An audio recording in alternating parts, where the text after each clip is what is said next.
Batman is one of the most famous superheroes in the world.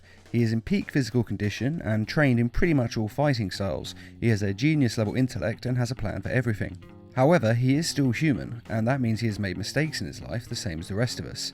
And this is the 6 biggest failures of Batman's life. Number 6. Loses plans to take down the Justice League. As I said, Batman always has a plan. He thinks everything through and uses his superior brain and vastly superior wallet to take down his enemies. He's also very paranoid and distrusts everyone, and as such he makes plans to defeat his closest friends and allies, the Justice League. Now, to be fair, he only does this as a precaution, because the Justice League have godlike power, and if they did turn to the dark side, they'd be nearly unstoppable. You think one of us would go over to the other side? Or succumb to mind control. Yes, it's possible. And having these plans isn't the worst idea, as at certain points Batman does end up having to take down the Justice League members. Blame it on me, guys. I went temporarily renegade the last time we worked together. This might have saved a lot of time and trouble.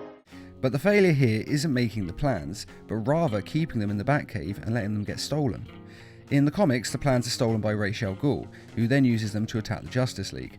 In the movie adaptation, Justice League Doom, they are stolen by Vandal Savage, who again uses them to attack the Justice League. And as Green Lantern says, I'm not sure I have a problem with Batman's contingency plans, but letting somebody steal them was pretty damn dumb. And letting them get stolen is one of his greatest failures that forever changed his relationship with the Justice League, and not for the better. If you people can't see the potential danger of an out-of-control Justice League, I don't need to wait for a vote. I don't belong here. Number 5. He couldn't stop the Joker from kidnapping Tim Drake. In the film Batman Beyond: Return of the Joker, we follow the story of old man Bruce Wayne in the future and his new protege Batman, Terry McGinnis. Then the Joker is reborn in the future, and we get a flashback of one of the most horrific scenes in DC animation, by which I mean it is absolutely brilliant, and if you haven't watched it, I thoroughly recommend it. The Tim Drake version of Robin is kidnapped by the Joker. He is then tortured and drugged some more, until his mind cracks and he becomes a mini version of the Joker.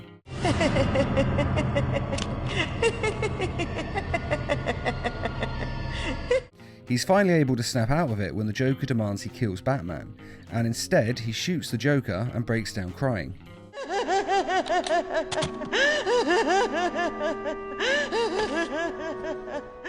Because Batman couldn't stop the Joker, Tim Drake was tortured, mind-washed, and became a murderer in just a few short weeks. Needless to say, it ruined his crime-fighting career as well, and he retired, brutally scarred. Bruce forbade Tim to be Robin again. He blamed himself for what happened. He has a strong will though, and he does get over it, but it is still a tarnish on Batman's crusade. Not just for letting Tim Drake get kidnapped in the first place, but for not being able to find and rescue him. Especially when it's revealed that Tim Drake's being held at Arkham Asylum, which is literally the first place I would have looked if the Joker had kidnapped someone.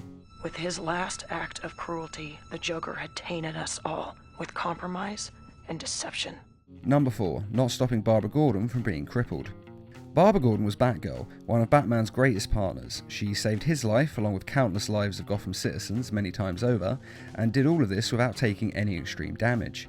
But when she retired from being Batgirl, she was attacked by the Joker, shot through the spine, and crippled for life.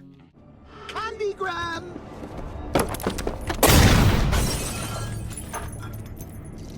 The Joker did this, not because he knew that she was Batgirl, because he didn't know that, but because he wanted to torture her father, Police Commissioner Gordon.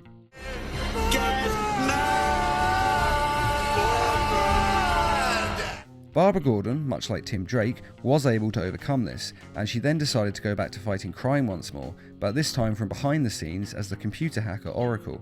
For more information on this, check out the links in the video description. Now, this is debatably not Batman's fault, as he didn't know that the Joker was going to attack her. After all, how could he? The Joker is very unpredictable. But because he was unable to stop the Joker in the first place, the Joker was then free to paralyse Barbara Gordon from the waist down. And he did do all of this, including kidnapping and torturing her father, Commissioner Gordon, to prove a point to Batman. I've proven my point. Gordon's been driven mad. All he wanted was Batman's attention, and Batman does consider everything the Joker does to be his responsibility. Number 3. He was unable to save Jason Todd. Jason Todd was the second Robin and was originally pretty much the same as Dick Grayson, though later his character was retconned and changed, so that he wasn't an orphan circus boy like Dick Grayson, but instead was a child living on the streets that Batman catches trying to move the wheels from the Batmobile. But like Dick Grayson, Batman adopted Jason Todd and trained him to fight crime as Robin. And he was a very competent fighter. Unfortunately, while on one case with Batman, the Joker kidnapped Jason Todd. He then beat Robin near to death with a crowbar. Or B. Forehand. Or backhand. Until finally killing him. Batman was unable to stop the Joker from taking him in the first place, and then was too late to rescue him before the Joker killed him. And at this point in his life, Batman considers this to be his greatest failure. His life and his death are my greatest failure. Number 2. He was unable to save his son. Damian Wayne is Batman's only blood son. He has adopted several boys over the years, but Damian Wayne is the only one that is actually related to Batman. And even though Jason Todd was an adopted son, losing a blood son was much more traumatic for Batman. Damian was raised by the League of Assassins to be the perfect killing machine, and as such, he had a lot of issues. Namely, he was angry at everyone and everything. But regardless of this, he was Batman's son, and Batman loved him.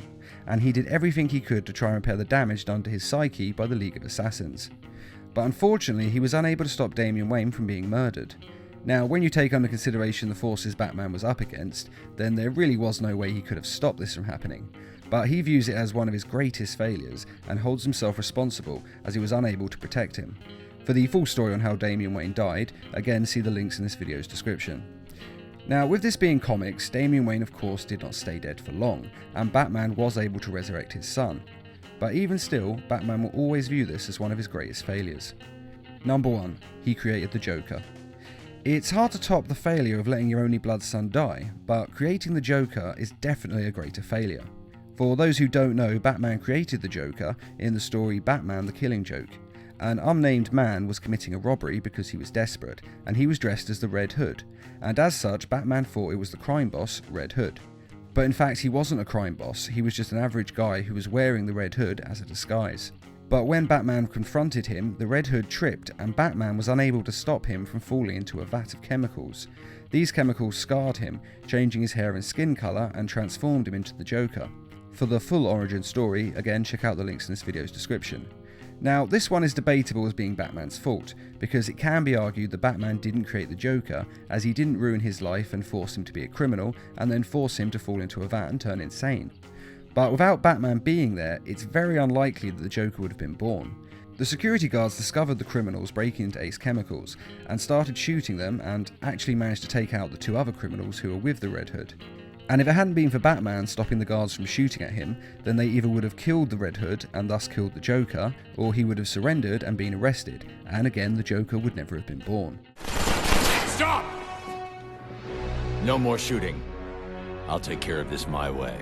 Of course, no one knows for sure what would have happened, but most likely if Batman had not been there, then the Joker would never have been born. And the Joker killed Jason Todd, crippled Barbara Gordon, tortured Tim Drake, killed countless others, along with mass terrorist acts, and even once kidnapping the entire Bat family and convincing them that he had cut off their faces. It was shown later to be a ruse, but it's still incredibly traumatic for the Bat family. And during this story, Alfred himself nearly died. And that is why it is Batman's greatest failure, as the Joker is one of the most destructive villains in the DC universe, and by helping to create him, he is partly responsible for his actions. And the fact of the matter is that a world without the Joker would be a much better place. But what do you think? Do you think creating the Joker counts as Batman's fault, or that he wasn't responsible for creating the Joker? And do you agree with this list, or would you change what's on it? Be sure to let us know in the comments. And I'd just like to say a quick thank you to those of you who made this video possible by donating to Needle Mouse Productions page on Patreon. Patreon is a crowdfunding site that is helping us to bring you more videos each week and to raise funds for adapting comic book stories into short animated films. If you're interested in donating or just want to find out more, a link is in this video's description. And as always, thanks for watching, and feel free to subscribe, share, like and comment.